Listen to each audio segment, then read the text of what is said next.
Hello, me old mates. How are you doing? I'm in the man cave. It's raining out there, and as promised, this video about Hampton Court. The palace is actually straddles for the Tudor period to Baroque and today as well.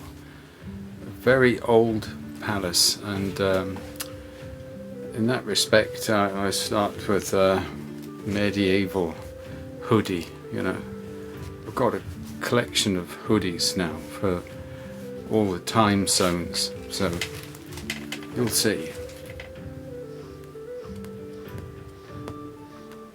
And as a pipe, well, a clay pipe would be more right, but actually in the 1500s it was tobacco hardly arrived in England, so I have to cheat, you know. So an Auenland, this mysterious medieval time of the palace, is appropriate, and I'm smoking, of course. Hampton Court Palace is royal and owned by King Charles III today, but I thought this appropriate Dunhill royal yacht. Captain Black, the royal, also was considering, but I think we'll go posh tobacco. So I have to wear my glasses. I know it's well, actually in the 1500s they have spectacles, weird spectacles, but I need them. So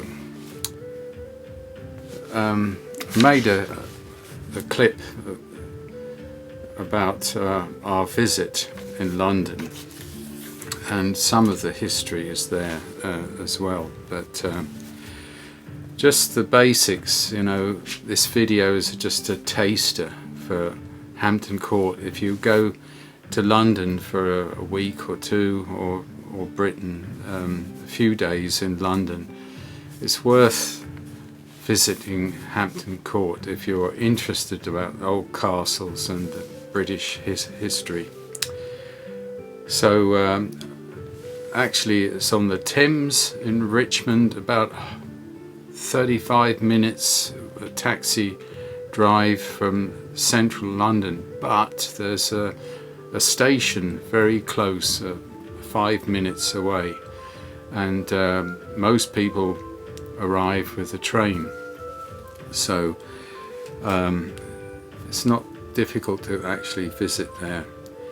The building was actually started in 1514. It was almost medieval, you know, and Cardinal Wolsey actually built it.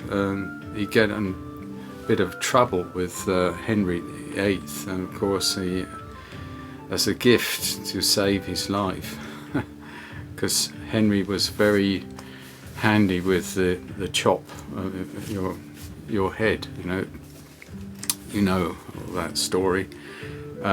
So 1529 goes to King Henry VIII, and it's a then royal palace.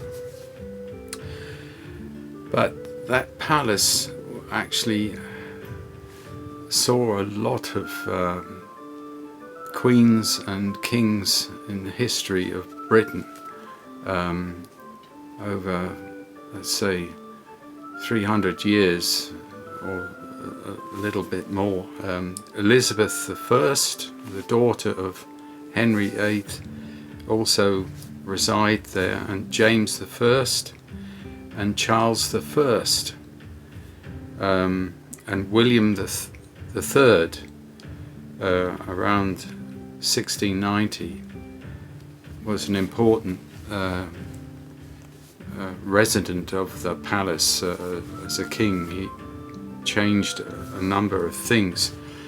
And when you actually go there, in the front is Tudor palace with this spiral chimney stacks, you know, and red brick and very Tudor. And the back of the palace is Renaissance. It's Baroque, pure Baroque, and a lot of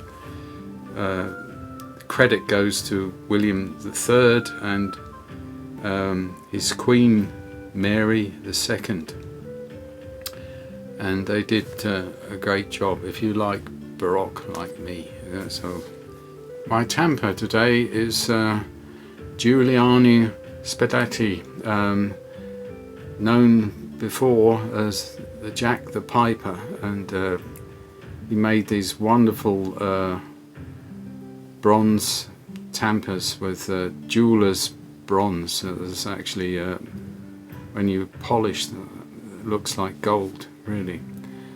And he's still in his website, a link below, of course a lot of links below with about information from Hampton Court, but also this tamper. The interesting thing is when Charles II came back to Britain and the monarchy was restored, he didn't want to actually live in Hampton Court with his father, and he grew up in Hampton Court, and that was a break for the residence of the king. So probably he thought there's too bad memories or ghosts, whatever. I'll come back to ghosts because Hampton Court is totally haunted, and I have a ghost detector, and I saw at least one, and everyone saw another one, but I'll come back to that. So after Charles II, there was a break. James II, also not in Hampton Courts, but King William III and Queen Mary II actually did a lot of on the gardens. You will see in the clip. After that was no royal residence, and actually it was open to the public 1881. So a lot of other people would have the privilege to reside in the palace, like for example Michael Faraday, the scientist who discovered a lot of properties with electricity and magnetism, and he stayed there actually 1862 to 1867. But despite that, not resident in the palace, was actually restored regularly. For example, Queen Victoria, she actually helped to restore the 1838, and that was today we have a palace to look at because they were restored over and over again. Today it's actually managed by the Historic Royal Palace. A link below for their website, all the palace that they manage, and you can buy tickets there. So, and a lot of films, you know, were filmed there, you know, with historic films as well, you know, like with the Cromwell film with Richard Harris as as Cromwell was filmed there with Alec Guinness as Charles I.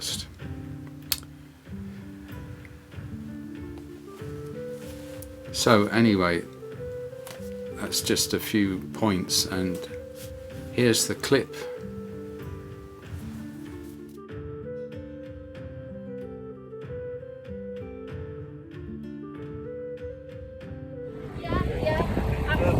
So here we are, Hampton Court, and on the river Thames over there you see the bridge, and the palace is pretty large for a Tudor palace. And there's the entrance. It goes around and round. Of course, these other buildings were built later. A lot of school pupils visiting in buses to this palace. Apparently, Cardinal Wolsey built Hampton Court in 1514 and gave it to the king in 1529. The staff of Hampton Palace take it easy, you know.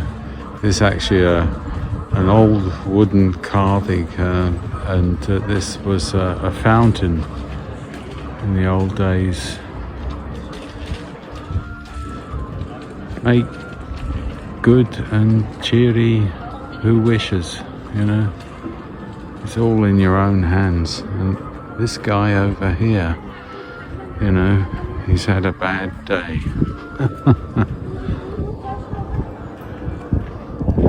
Almost life-size models.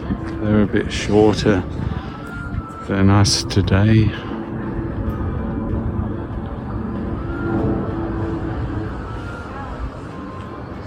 But the entrance court is pretty huge.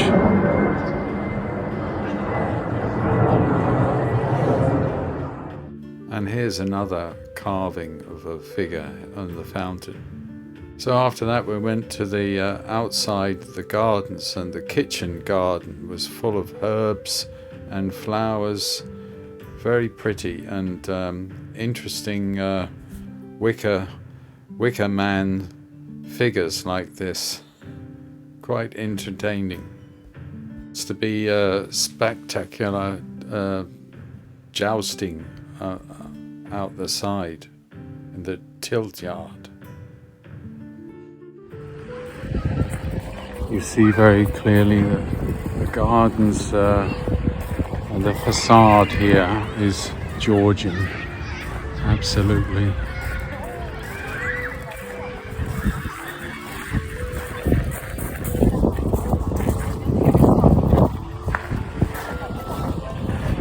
A lot of school groups are here, screaming and shouting, but that's normal. Their little ones playing over there. This is the lower orangery. There it is, a greenhouse for fruits, exotic fruits, oranges and palm trees. So here we are in the gardens of Hampton Court, and it's spectacular. It's so large, it goes for miles and miles beyond these trees and fountains here. I estimate it's 4 or 5 miles, and it's more like a park and not just gardens. Henry VIII hunting ground, and George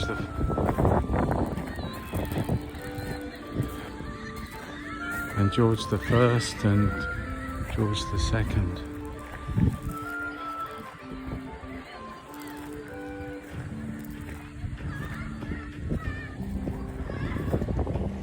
here we have the sunken garden.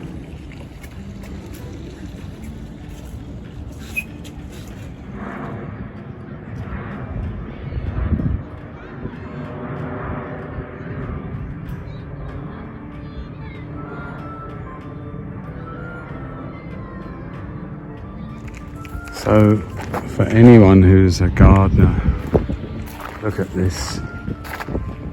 This is like Versailles. A beautiful garden. Manicured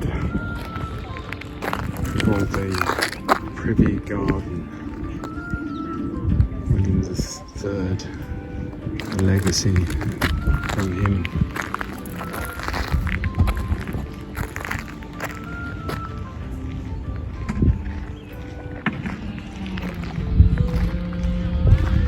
His wife, of course, was part of this concept, Mary II, and it's absolutely beautiful. You could go Hampton Court for a whole week and not absorb everything.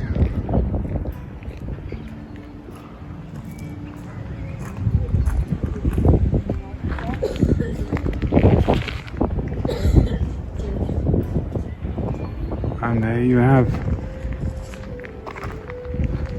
Guilliamus and Maria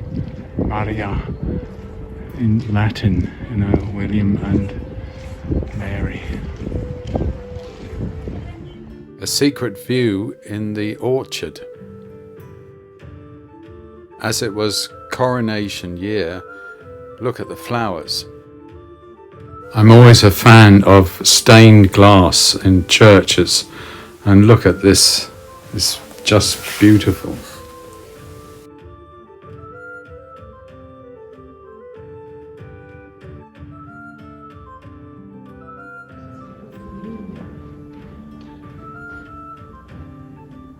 That's the Queen of William III, and this is William's third Privy Chamber, and beautiful chandelier, and look at his Queen.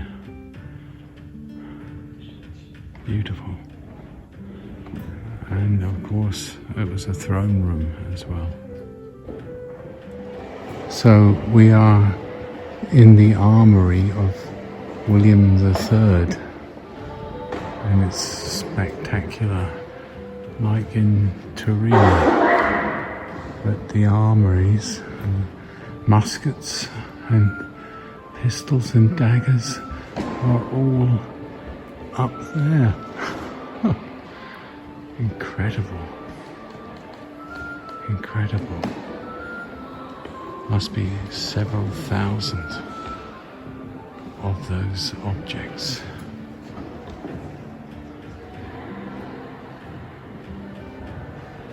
And always a big fireplace, which I just love. This is one of the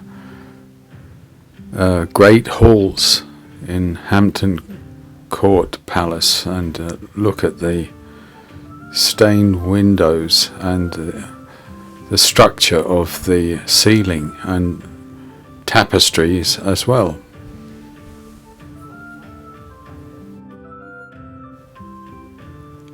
Look at this ceiling.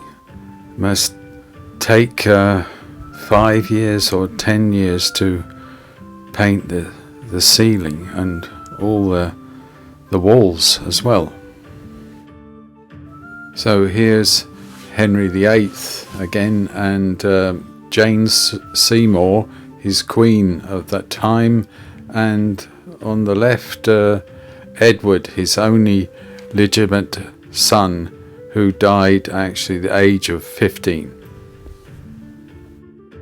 And here's the Charles I, the unlucky king who was beheaded by Oliver Cromwell in the Civil War. Here's one of the more beautiful queens, Mary II, married to William III. equally handsome is the William III, the Prince of Orange, actually invaded England from Netherlands and was welcome and a successful king indeed.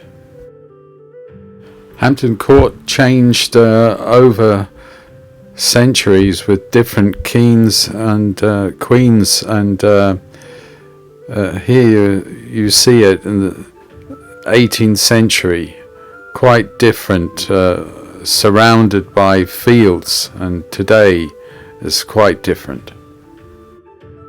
Well, there's some strange things to look at Hampton Court, like this medieval toilet, and we found this painting quite entertaining, but the boy behind the glass or the window is a bit strange as well.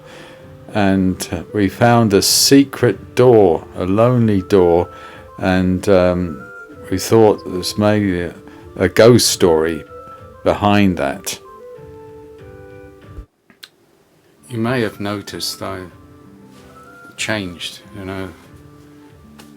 This video is half Tudor and half Baroque, and now I'm Baroque.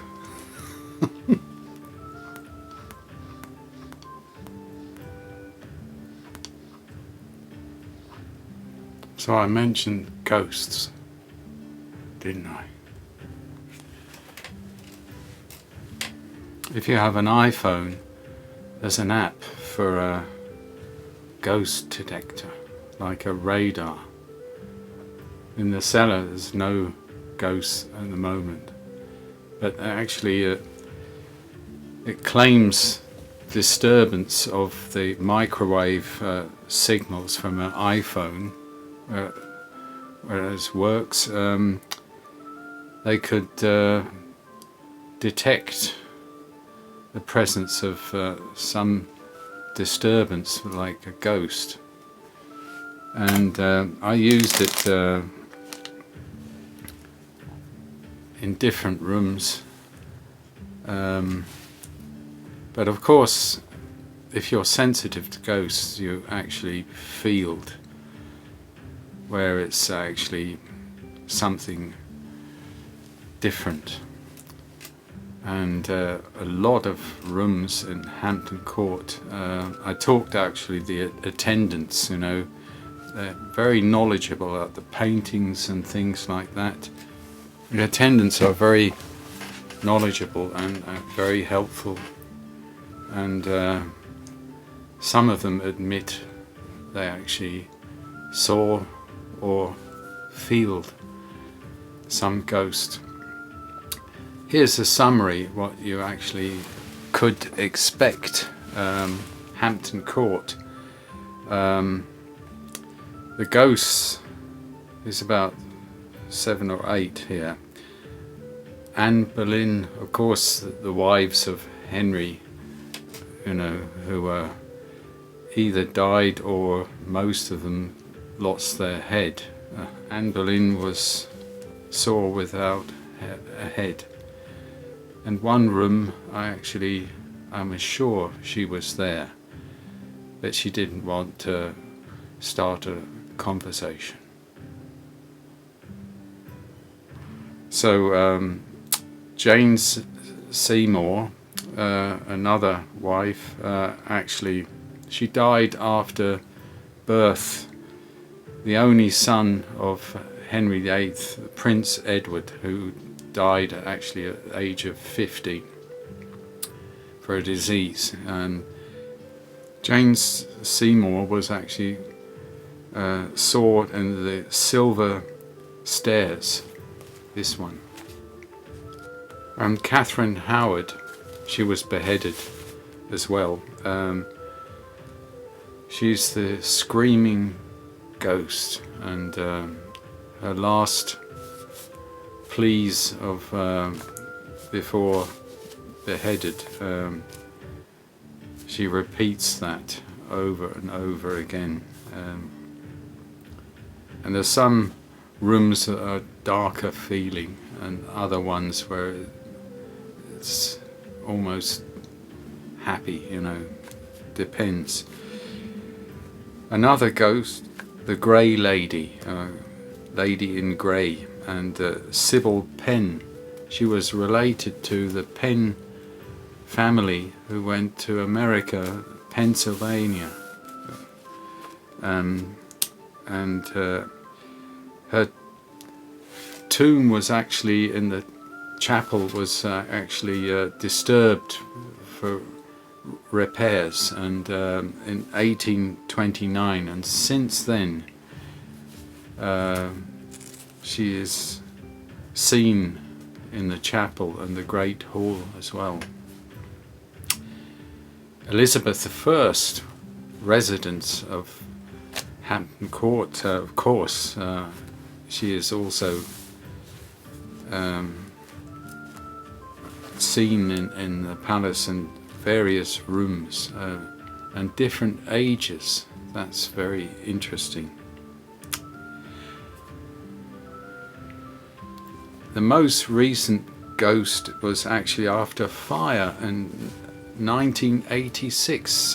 Destroyed part of the Great Hall and other rooms, and was rumoured to, before a candle was actually started the fire, and Lady Daphne Gale was a resident of Hampton Court, and she always took a candle, and she died in the fire. And some people say after the restoration of the damage, there was a lot of damage here, she was seen smiling, a ghost, you know, as well. But the most famous is so-called Skeletor, and the medium actually invented this nickname when the closed-circuit TV actually captured a door open by someone in a costume and closed it very quickly, and all the staff said it was not me, and they have costumes and wardrobes. It's hard to actually believe it, but you look at this, it looks quite ghostly, and that's the famous ghost of Hampton Court. I didn't see that one, anyway. So that's just a snack of Hampton Court. If you have a chance,